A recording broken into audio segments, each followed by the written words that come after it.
உலகம் முழுவதும் உள்ள சன்லைஃப் தொலைக்காட்சி நேயர்களே, உங்கள் அனைவருக்கும் வணக்கம். இது நாட்டு மருத்துவம், நலம் தரும் மருத்துவம், எல்லோருக்கும் ஏற்ற பக்க விளைவில்லாத பாதுகாப்பான மருத்துவம், எளிய மருத்துவ முறைகளை ஒவ்வொன்றாக இந்த நிகழ்ச்சியிலே நாம் பார்த்து பழகி பயன்பெற்று வருகின்றோம். இன்று சிலவற்றை நாம் தெரிந்து கொள்வோம். உடலிலே மிக முக்கியமான ஒரு உறுப்பாக கல்லீரல் கருதப்பெறுகிறது. த லிவர் என்று சொல்லக்கூடிய கல்லீரல் பணி செய்யாத போது பல்வேறு நோய்கள் ஏற்படுகின்றது. இந்த ஈரல் மாற்றுவது ஒன்றே த டிரான்ஸ்பிளான்ட் ஆஃப் லிவர் என்று ஆங்கிலத்திலே சொல்லுவார்கள். அதுதான் இதற்கு ஒரு விடிவாக நவீன மருத்துவத்திலே கருதப்பெறுகிறது. இதற்கு கிளிசரைசா கிளாப்ரா என்று சொல்லக்கூடிய அதிமதுரம் ஒரு அற்புதமான மருந்தாகி காமாலை முதலாக கல்லீரல் வீக்கம், த ஃபேட்டி லிவர் என்று ஆங்கிலத்திலே சொல்லக்கூடிய கல்லீரல் வீக்கம் வரையிலே போக்கக்கூடிய ஒன்றாக த கிளிசரைசா கிளாப்ரா என்கின்ற அதிமதுரம் விளங்குகிறது. அன்றாடம் அரை தேக்கரண்டி அதிமதுரத்தை எடுத்து காலையில் ஒரு முறை, இரவு ஒரு முறை நீரில் இட்டு காய்ச்சி அதை ஆற வைத்து அதனோடு இனிப்பு சேர்த்து 2 வேளை பருகி வருகின்ற நிலையிலே ஈரலை பற்றிய நோய்களை இது விட்டு போக செய்கிறது. சர்க்கரை நோயை மட்டுப்பட செய்கிறது. குருதி ஓட்டத்தை சரி செய்யக்கூடிய ஒன்றாகவும் இந்த கிளிசரைசா கிளாப்ரா என்கின்ற மருத்துவ குணத்தை, கிளிசரின் என்கின்ற மருத்துவ குணத்தை நமக்கு தருகிறது என்பதை இங்கு சுட்டிக்காட்ட விரும்புகின்றேன். அன்பான நேயர்களே, த கோகனட் என்று ஆங்கிலத்திலே சொல்லப்பெறுவது தேங்காய்.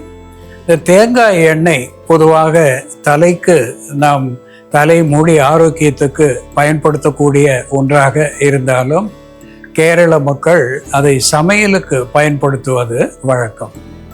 இந்த தேங்காய் எண்ணெயிலே சொலுபிள் ட்ரைகிளிசரைட்ஸ் என்று சொல்லக்கூடிய கொழுப்பு சத்துவம் மிகுதியாக இருக்கிறது. இந்த ட்ரைகிளிசரைட்ஸ் என்று சொல்லுகின்ற பொழுது இது ஹார்ட் ஹெல்த்தி என்று சொல்லக்கூடிய வகையிலே இதயத்துக்கு பலம் தரக்கூடிய ஒரு நல்ல கொழுப்பாக இந்த ட்ரைகிளிசரைட்ஸ் விளங்குகிறது. தேங்காய் எண்ணெயிலே இருக்கின்ற கொழுப்பு சத்துவம் இதயத்துக்கு பலம் தருகிறது. அன்றாடம் ஒரு தேக்கரண்டி காலையிலே தேங்காய் எண்ணெயை உள்ளுக்கு பருகி வருகின்ற நிலையிலே உள் உறுப்புகளுக்கு பலம் தரக்கூடிய ஒன்றாகவும், இது உடலுக்கு வெப்பத்தை தாங்கக்கூடிய சக்தியையும் தருகிறது.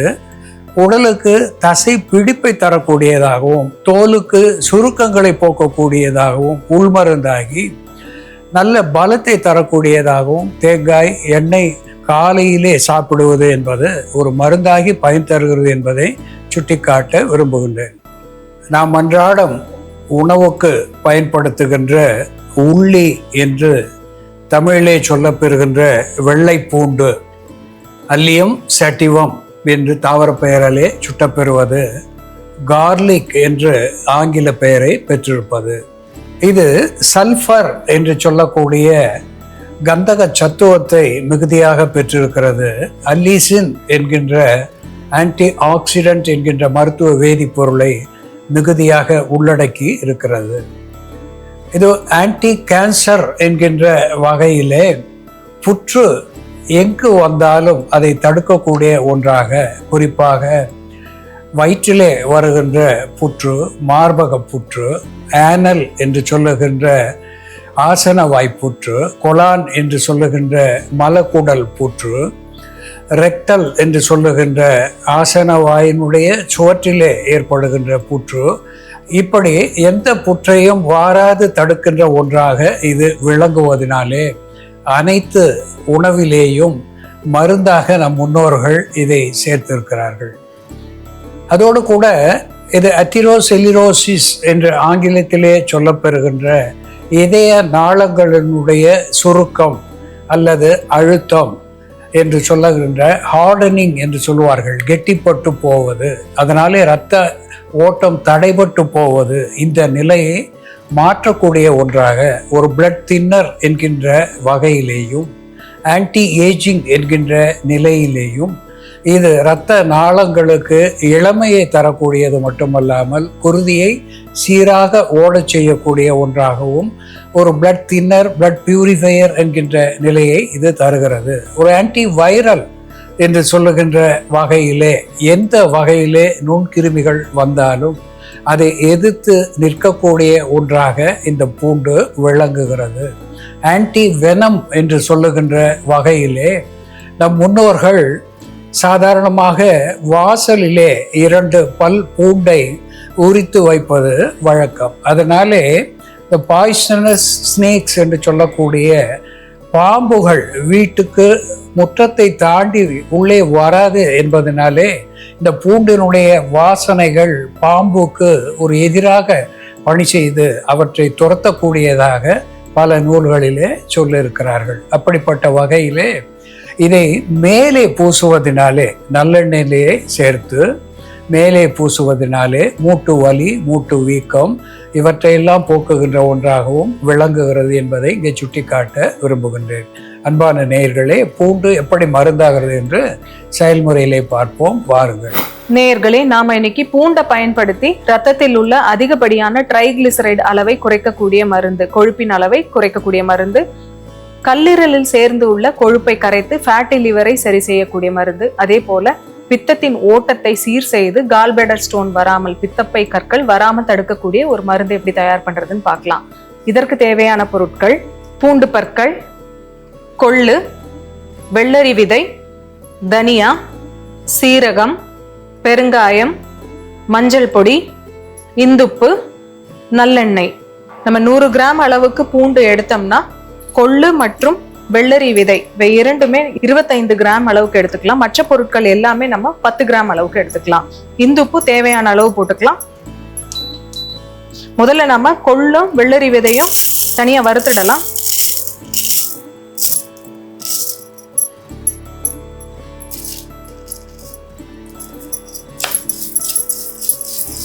லேசா வறுத்த போதும். வெள்ளரி விதை வெடிக்க ஆரம்பிச்சதும் நம்ம ஸ்டவ் ஆஃப் பண்ணிடலாம். லேசா வறுத்து போட்டாதான் சீக்கிரமா பூச்சி வராது, கெட்டு போகாம இருக்கும். இப்போ வெள்ளரி விதையும் கொள்ளும் வெடிக்க ஆரம்பிச்சிடுச்சு, நல்லா வாசனை வர ஆரம்பிச்சிடுச்சு. நம்ம ஸ்டவ் ஆஃப் பண்ணிடலாம். இதை தனியா எடுத்து வச்சுக்கலாம். அடுத்ததா கொஞ்சமா நல்லெண்ணெய் விட்டுக்கலாம். நல்லெண்ணெய் காஞ்சதும் நம்ம இதுல பூண்டு பற்கள் சேர்த்துக்கலாம். பூண்டு பற்களை செவக்க வறுக்கணும். ஓரளவுக்கு நல்லா வறுப்பட்டதும் மற்ற பொருட்களை இதுலயே சேர்த்து நம்ம வறுக்க ஆரம்பிச்சிடலாம். இதுலயே கொஞ்சமா பெருங்காயம் சேர்த்துக்கலாம். ஒரு சிறிய துண்டு பெருங்காயம். பூண்டு ஓரளவுக்கு செவக்க ஆரம்பிச்சதும் நம்ம தனியா சேர்த்துக்கலாம். கொஞ்சமா தனியா, அதோட சீரகம். இதெல்லாம் நல்லா வறுக்கணும், கருகாம வறுக்கணும். இப்போ ஸ்டவ் ஆஃப் பண்ணிடலாம். இதோட நம்ம ஸ்டவ் ஆஃப் பண்ணதுக்கு அப்புறம் கொஞ்சம் மஞ்சள் பொடி சேர்த்துக்கலாம். மஞ்சள் பொடி, இந்துப்பு. இந்துப்பு சேர்த்து இந்த பொருட்கள் எல்லாத்தையும் நம்ம ஒண்ணா அரைச்சிடணும், ஒரு பொடியா அரைச்சிடணும். இது தினமும் நம்ம சாதத்துல போட்டு பிசைஞ்சு சாப்பிட்றதுக்கான ஒரு பொடி. எப்படி இட்லி பொடி, பூண்டு பொடிலாம் தயார் பண்ணுவோமோ அதே மாதிரி தான் இந்த பொடியை நம்ம தயார் பண்ணி வச்சுக்கிட்டோம்னா தினமும் 1 ஸ்பூன் அளவுக்கு இந்த பொடியை நம்ம சாதத்துல போட்டு பிசைஞ்சு சாப்பிடணும். தினமும் ஒரு வேளை அப்படி சாப்பிட்டுட்டு வரும் பொழுது, நம்ம ஒரு மண்டலம் எடுத்துட்டு வரும் பொழுதே கொலஸ்ட்ரால் அளவு நல்லா கம்மியாக ஆரம்பிக்கும். அதே போல நமக்கு ஃபேட்டி லிவர் இருந்ததுன்னா, கிரேட் 2 இருந்ததுன்னா அது கிரேட் 1 கம்மியாகும். ஆரம்ப நிலையில இருக்கக்கூடிய ஃபேட்டி லிவர் சரியாயிடும். அதே போல கால்பிளாடர்ல தங்கி இருக்கக்கூடிய அந்த ஸ்லட்ஜ்னு சொல்லக்கூடிய கழிவுகள் எல்லாமே கரைஞ்சி வெளியேறும். பித்தப்பை கற்கள் இருந்தாலும் இது கரைக்கும். அதே போல ஒபிசிட்டிக்கும் இது நல்ல மருந்து, வெயிட் ரிடக்ஷனுக்கும் இது நல்ல மருந்தா இருக்கும். ஒரு சப்போர்ட்டிவ் மருந்தா இதை நம்ம எடுத்துக்கலாம் வெயிட் ரிடக்ஷனுக்கு. இப்போ நம்ம இந்த பொடியை அரைச்சிடலாம்.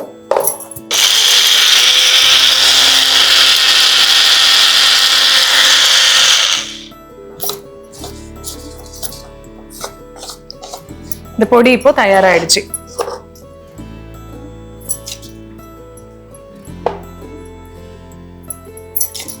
இந்த பொடியை நம்ம ரெகுலரா சாப்பிட்டுட்டு வரும்பொழுது இதுல இருக்கக்கூடிய பொருட்கள் லிப்போட்ரோபிக் ஏஜென்ட்டா செயல்பட்டு ஃபேட்டோட டைஜஷனை ஸ்டிமுலேட் பண்ணக்கூடிய மருந்தா இருக்கும். அதே போல லிவர்ல ஃபேட் அக்யூமுலேஷன் ஆகாம தடுக்கக்கூடிய மருந்தா செயல்படும். பூண்டு, வெள்ளரி விதை, கொள்ளு, தனியா, சீரகம், இந்துப்பு, மஞ்சள் சேர்ந்த இந்த மருந்தை தினமும் ஒரு தேக்கரண்டி அளவு சாதத்தோட சேர்த்து தினமும் ஒரு வேளை நம்ம சாப்பிட்டுட்டு வரும்பொழுது கல்லீரல்ல படிஞ்சிருக்கக்கூடிய கொழுப்பை கரைக்கக்கூடிய மருந்தாவும் பித்தப்பை கற்களை வெளியேற்றக்கூடிய மருந்தாவும் இது செயல்படும். அன்பான நேயர்களே, பூண்டு ஒரு ஆன்டி பாக்டீரியல், ஆன்டி வைரல் என்று நாம் பார்த்திருக்கின்றோம்.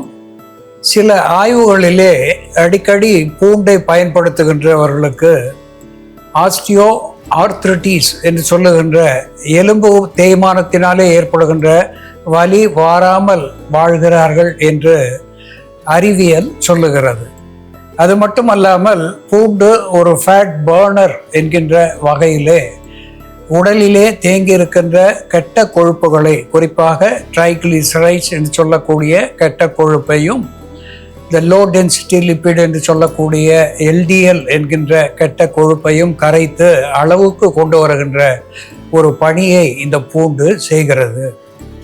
கேன்சர் என்று சொல்லுகின்ற வகையிலே இந்த கிளியோமா என்கின்ற தலையை பற்றிய கேன்சர், கண்களை பற்றிய கேன்சர், மார்பக கேன்சர் என்று இப்படி தலை முதல் பாதம் வரையிலே இருக்கின்ற பகுதியிலே வருகின்ற அத்துணை புற்றுநோயையும் தடுக்கக்கூடிய ஒரு ஆன்டி ஆக்சிடென்ட் என்கின்ற மருத்துவ குணத்தை இது பெற்றிருக்கிறது.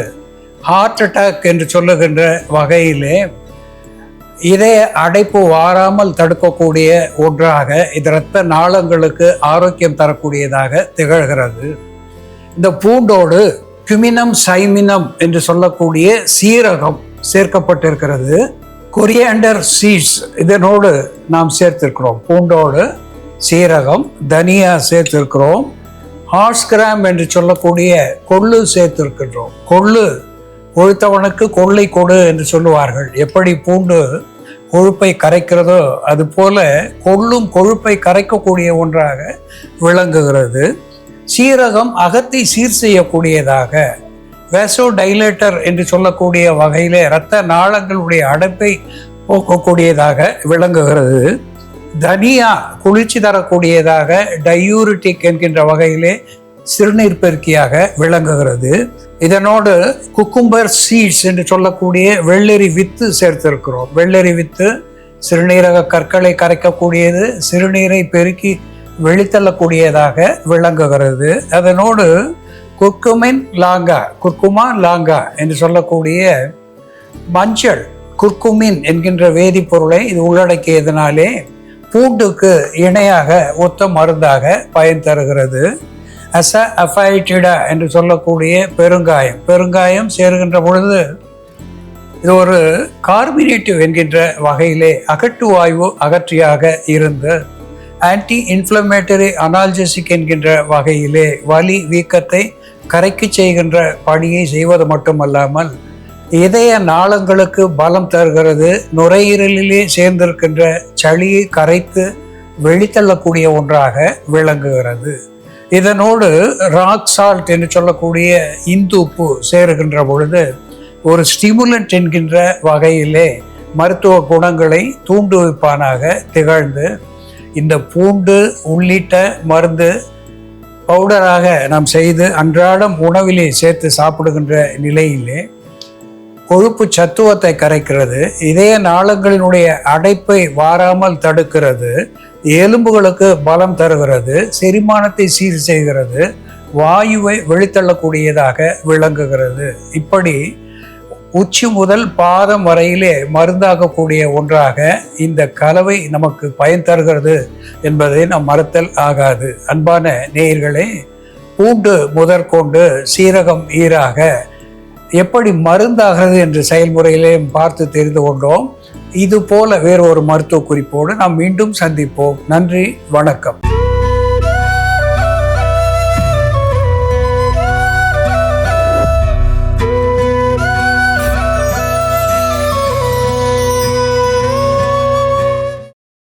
இன்னும் பல வீடியோக்களை காண சன்லைஃப் சேனலை சப்ஸ்கிரைப் பண்ணுங்க.